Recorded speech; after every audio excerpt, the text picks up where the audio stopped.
Good morning, grade 9s. We're here again for another lesson in Unit 2, our biology unit. Today we're looking at section 2.2. This would actually be lesson 5, but section 2.2 in the textbook.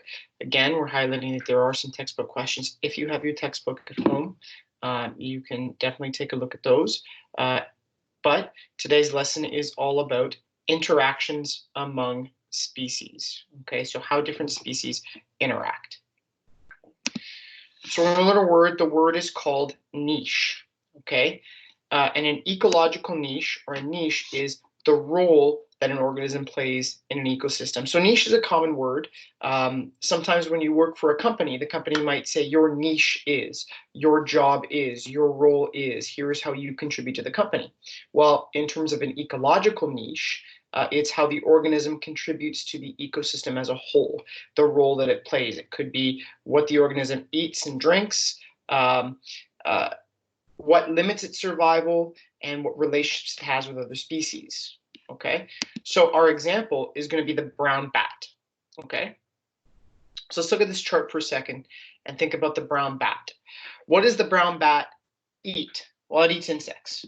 Okay. What are its competitors? Well, let's say the nighthawk. What's a nighthawk? Well, it's clearly a bird of prey that hunts at night, and so they're competitors because they're both hunting for food at the same time. Okay, and what could its predators be? Well, whomever is going to eat the bat. I'm not sure who eats the brown bat, but obviously somebody does. Brown bat's not a big animal. The likelihood is there's a predator that feeds on the brown bat. Okay, now those are biotic niche factors.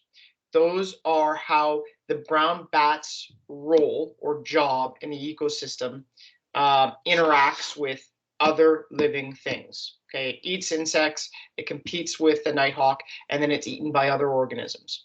Okay, the abiotic niche factors include the places that it might use for hibernation.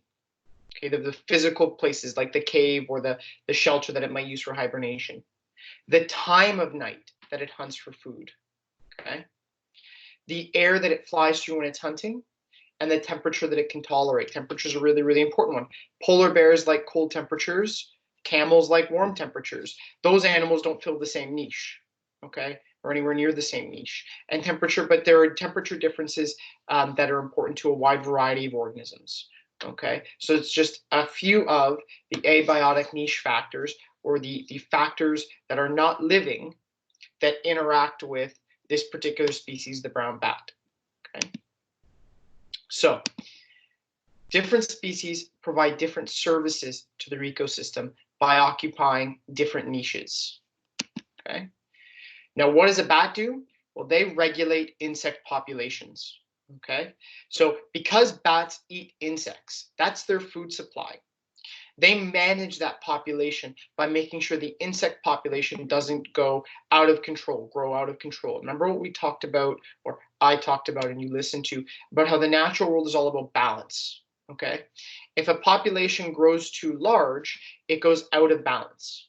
Okay, so the insect population, if it's left unchecked, may use too many resources for other organisms to survive.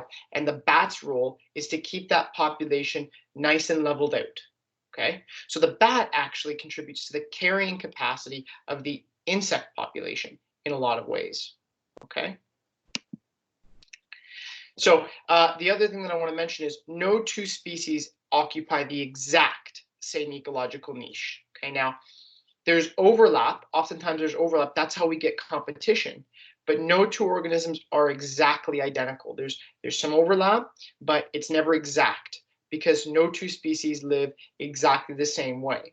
Natural selection and evolution has allowed organisms to adapt to their environments over millions and millions of years in a huge variety of different ways. And so we see almost innumerable interactions with the biotic and abiotic parts of an ecosystem.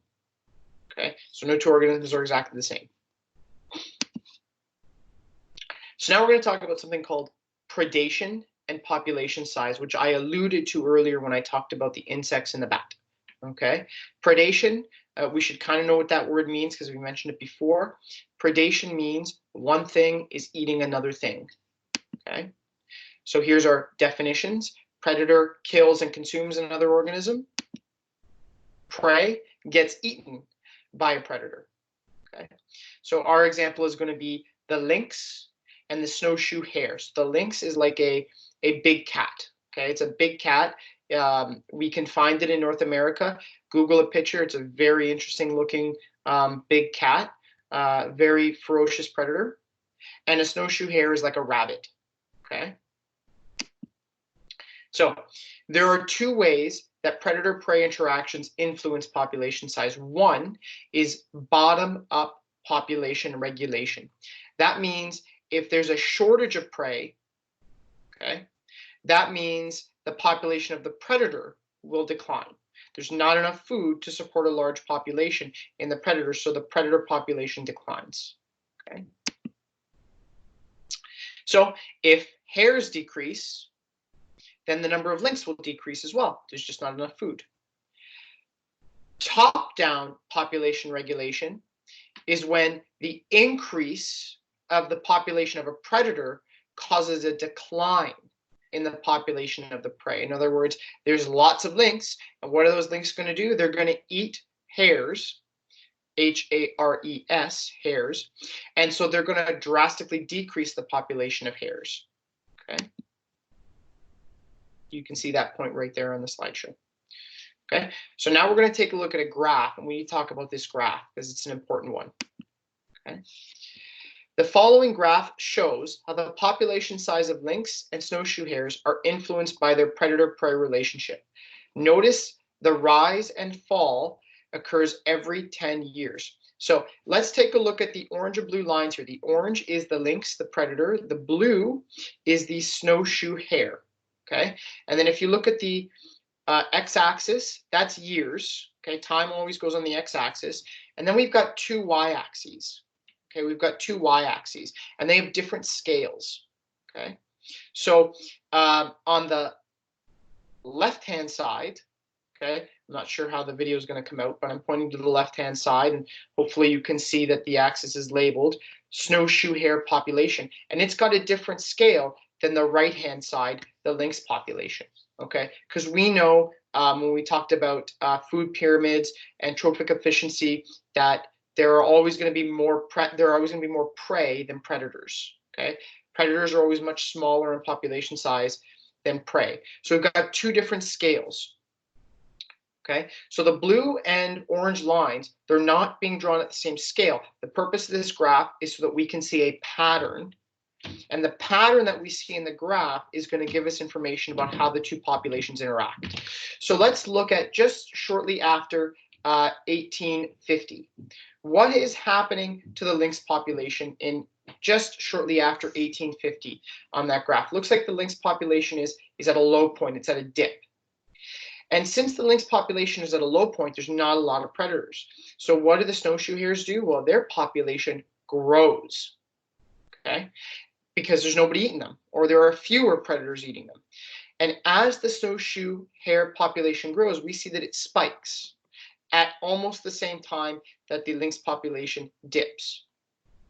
But as the hare population grows, what does that mean to the lynx? Well, that means all of a sudden there is an increase in our food supply. And so what do the lynx start to do? Well, they start to mate because there's more food and their fertility can go up. Okay, so as their fertility increases, we see an increase in the number of lynx. Okay, so when the population of hares go up, the population of lynx follows very quickly. If you notice, the peak of the hare population just after 1850 comes before the peak of the lynx population. So the populations don't increase and decrease at the same time. There's a delay, because it takes a little bit of time for the lynx to say, oh, okay, we should start mating now because there's a lot of hare. And then it takes a little bit of time for what happens next, which is as that population of lynx increases, what should happen to the population of hares? Well, the more lynx there are, the more hares being eaten. And so the population of hares should begin to drop. Okay, so as the population of hares drop, what should happen to the lynx population? Well, that's their food supply. So once the lynx begin to eat and eat and eat, eventually they actually eat too much. Okay, they eat too much, and the hare population drops. That's their food supply. When their food supply drops, guess what happens to their population? The lynx starts to say, hey, we got to slow down this mating because there's just not enough food for everybody. So the population of lynx decreases. But as the population of lynx decreases, okay, when that hits a low, the population of hares goes up because the hares say to each other, hey, looks like those lynx are disappearing. Let's produce some offspring right now because nobody's eating us. Okay, nobody is hunting us, and so our offspring can now grow without having to worry about being eaten as often. There's still some being eaten, but it's not going to happen as often. So what happens to the hare population? Well, you can see it's a huge spike. Now, hopefully you're following along with the graph, but around halfway between 1850 and 1875, or a little more than halfway, we see this huge spike in the snowshoe hare population. Okay, and what happens after that spike of the snowshoe hare population? They've said, oh, we've got it pretty good. There's no lynx. Let's shoot up. Let's mate a lot, and our offspring aren't going to get eaten, so the population increases. What do the lynx say? Well, the lynx says, hey, look at all this food. Let's start mating. And then if you look shortly after that second peak, okay, that huge peak to almost 160,000 hares, okay, what do the lynx do? Their population spikes, okay? So see how first we get that peak of hares, okay? And then shortly after, we get that peak of lynx, okay? And then what are the lynx going to do? They're going to start eating the hares. And so as soon as we get a peak, almost as soon as we get a peak, we start to see a decline in the hare population. And as the hare population decreases, guess what happens to the lynx population? It decreases too. And then we have this cycle back and forth. As the lynx eats the hare population drops. When the food supply starts to drop, the lynx population starts to drop. When the lynx population starts to drop, the hare population starts to increase because now they're not being eaten, so their population goes up. And as their population goes up, the lynx population follows. So we see this cycle of bottom-up regulation and top-down regulation of the population. Okay, as the predators decrease, there's more room for prey. As the prey begin to decrease, as the prey begin to increase, scratch what I just said, as the prey begin to increase, we see the predators follow an increase because there's so much more food for them to eat. Okay, and we see that cycle go back and forth, back and forth, back and forth. Now, they're not exactly aligned. You'll notice looking at these lines, I want to stress that the populations aren't exactly aligned. Okay, because it takes a little bit of time for the populations to interact, for the hares to realize they're not being eaten. Not that they think, oh, we're not being eaten, but in effect, they're not being eaten so their population can grow. It takes a little bit of time for them to mate, produce offspring, and to have those offspring grow to adulthood. It takes a little bit of time for the lynx to grow their population as well. It takes a little bit of time for the lynx to begin eating away at the hare population. So there's always this gap, but it's a constant cycle, back and forth, back and forth, back and forth.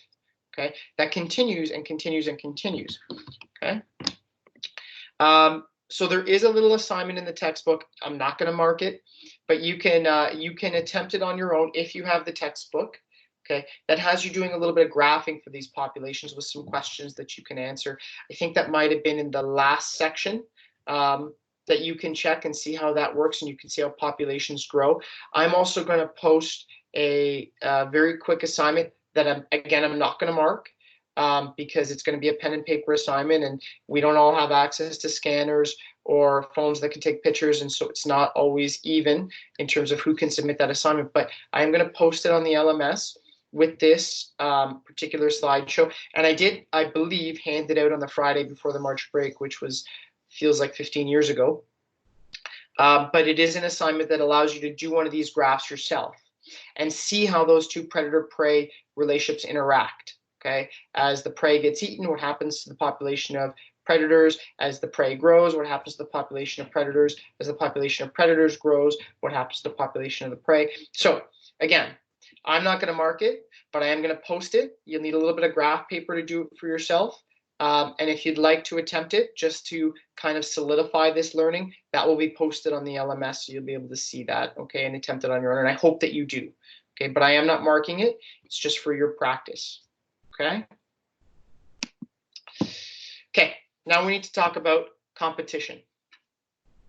We've talked about predation, one thing eating another, and how that causes a cycle up and down of the two populations. Population increases, population decreases, population increases, population decreases, because we're getting eaten or we're eating. Okay. Now we're going to look at competition. These are two organisms that consume similar or the same resources. Okay. Could be food, could be space. A lot of the times when we teach this unit and when we learn this unit, we think about animals and how they compete. Okay. But plants compete as well. Okay. There's only so much water available.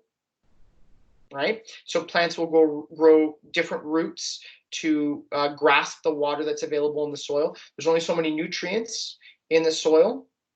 And so plants may have different ways of absorbing those nutrients that are better or worse than other plants. Okay. Sunlight. I mean, sunlight is not, I'm not going to say sunlight is limited because there's lots of sunlight. Okay. But what plants do is some plants will grow taller than others, and then they'll produce leaves. And what do those leaves do? They prevent sunlight from going beneath that plant. So the taller tree has an advantage in terms of getting sunlight. Okay. And so, you know, that's one of the ways that we might see plants compete. Okay. But animals are always a little bit easier to talk about because they have behaviors and they have instincts and they can move around. So it's easier to talk about, but I don't want you to think that we're just limited to animals. We are talking about bacteria and plants and fungi when we talk about competition as well.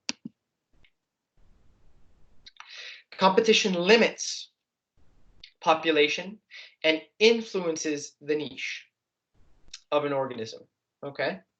So limits population, that can say, hey, listen, there's too much competition here, and so this population size is not able to grow past this carrying capacity, this upper limit.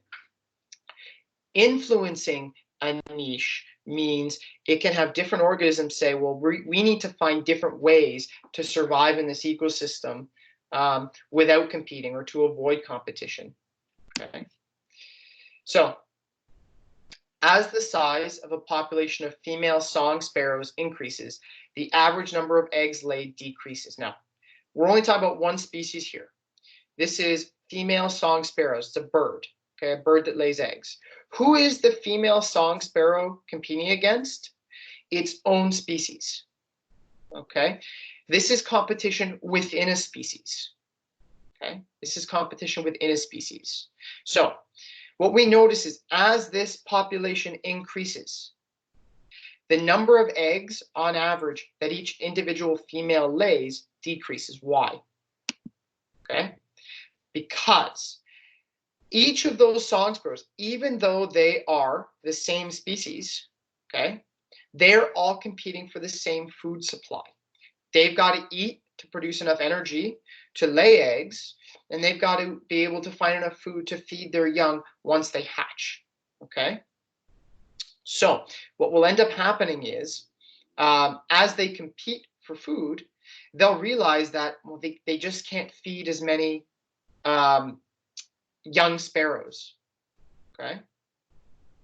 So each of them will lay fewer eggs, okay? That's what we call the reproductive output of those birds, okay? There's not enough food to support successful production of eggs, and so they'll produce less eggs. So we can have competition between two or more species. We can have competition within a species. Okay, and we can see that with humans all the time. Okay, when I go to buy a house, okay, because we talked about how in Hamilton there's not a lot of space to build new houses, so it's almost like saying the number of houses that exist here in Hamilton, well, that's set. Okay, yeah, some are going to be built, but there's not a whole huge lot of houses being built because there's only so much land here in Hamilton where we can build houses. Okay, so when I go to buy a house, there are other people that want to buy that same house too. So we compete, and the person that bids the most for the house will win. That's competition for space, right, or habitat. So that happens within a species. Okay. Recently, we were stupidly, out of panic, competing for toilet paper. Apparently, there was only so much toilet paper, and everyone ran to the stores to buy more toilet paper. Now, that was a panic. That wasn't a legitimate thing. We shouldn't have run to the stores to buy toilet paper. There's lots of toilet paper. It just takes a while for that toilet paper to make it to the stores and onto the shelves. We shouldn't have been panicking for that, but we did. And so people were in competition to get the most amount of toilet paper. What did people go in? They went in and they didn't just buy one package. They bought as many as they could carry. Right, which meant other people couldn't have any toilet paper to purchase in that store. That's competition within species.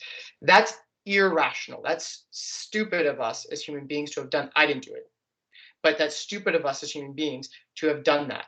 Again, I didn't do that. I had lots of toilet paper here at home, but there were some people that went, well, we got to buy as much as we can. Okay. There were people that did the same thing with Lysol wipes, soap, and hand sanitizer. Right, they bought as much as they could, leaving other people without any hand sanitizer to buy. That's competition within a species. When it comes to animals, it's just natural. They just naturally compete for resources. Sometimes as human beings, it comes down to stupidity. Okay, let's move forward here. Competition. We're finished competition. We're going to look at something called symbiosis. And there's two types of symbiosis that we're going to talk about. Okay, there's actually three types. Okay, we're going to focus on two types right now. Maybe I'll mention the third type at the end of this PowerPoint slide if I remember. Okay, the first is called mutualism. Okay, now symbiosis in general is an interaction between two different species that live in close association. Okay, the first type is mutualism, and this is a symbiotic relationship in which both species benefit. Both species benefit from this relationship. Okay, that's mutualism because they mutually benefit. That's the type of symbiosis that we have here. Okay, so algae live inside tropical reef building coral.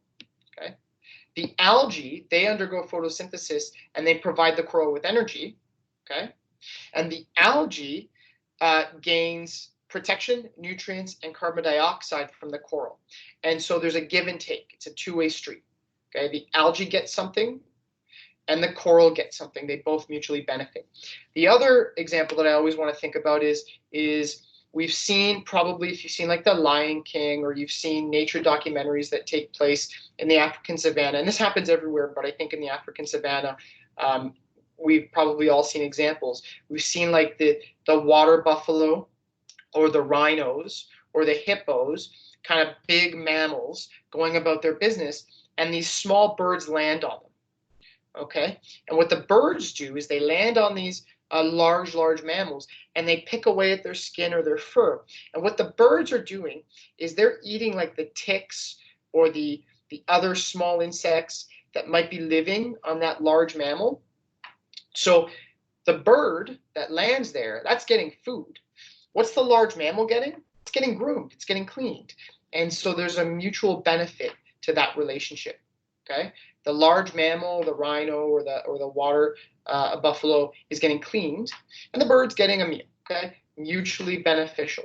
Okay, you may also want to look up sharks and remora. Okay, sharks, we all know what sharks are. Remora are little tiny fish that latch on to the shark, okay, as it swims. Okay, and what the remora does is it cleans the shark. So it does the same thing. It cleans off any microscopic organisms that might be living on the shark. So it gets a meal and the shark gets clean. Okay, same deal. Here's our second type of symbiosis, parasitism. This is a relationship when the parasite's niche is dependent on close association with a larger host organism. Okay. A lot of the times in parasitism, the parasite benefits, the host is hurt. Okay. Our example is brain worm parasites. They are parasites to white-tailed deer and moose. The white-tailed deer can actually tolerate the brain worms. They don't really have a significant effect on the deer, but when the brainworm parasites infect the moose suffers from moose disease. okay, which is a degenerative brain disease. It causes real problems in the brain of the moose. And what you see is the moose stumbles, it gets confused, it can't feed itself, and eventually it dies. Okay, so that's parasitism. The parasite gets to feed off the brain. It gets to live in the brain of the moose. The moose eventually dies. Okay, here's another example that you're not going to like. Don't Google pictures if you're squeamish. Okay, is a tapeworm. And tapeworms can infect human beings. Okay, they can infect human beings. They're long worm-like creatures that we accidentally ingest. Now, it typically does not happen in the Western world. It's very, very, very, very exceptionally rare in the Western world because our healthcare is pretty much top-notch and our hygiene is top-notch here in the Western world. Okay, it's very, very rare. But the tapeworm finds its way inside a human body. Okay, and it begins to grow inside the intestine. It can become almost as long as the intestines themselves. Okay, and what the tapeworm does is when you eat, you chew the food, it goes in your stomach, and then it heads to your intestines. But instead of being digested and the nutrients absorbed by you, the tapeworm eats most of the food you're eating. So you end up losing a ton of weight, seriously, seriously, seriously dangerous amounts of weight because you're not eating. You're not getting those nutrients. You are going through malnutrition, not you, but you in a general sense, okay? Because the tapeworm is consuming all the nutrients you should be consuming. Okay, do not Google that if you're squeamish, okay, but it is an example of a human parasite that can happen, okay? So the parasite gets a meal, the human being, the host, they suffer, okay? The last example of symbiosis is called commensalism, and that's where one organism benefits and the other is unaffected, okay? But we're worried about our two types here, parasitism and mutualism. Commensalism, maybe in the textbook, you can check, but I'm not going to harangue you about that third one. I'm more focused on mutualism, okay, where the two species benefit, and parasitism, where one benefits and one is hurt, okay? So that is our lesson on interactions among species. That would be lesson 5 for us, okay? Hopefully by the time we're watching this, we've already gone through our live stream, and I hope that went well. I'm recording this before we do the live stream, but you probably see it afterwards. There are some textbook questions to take care of. One thing I did want to address is that not everybody did the practice quiz.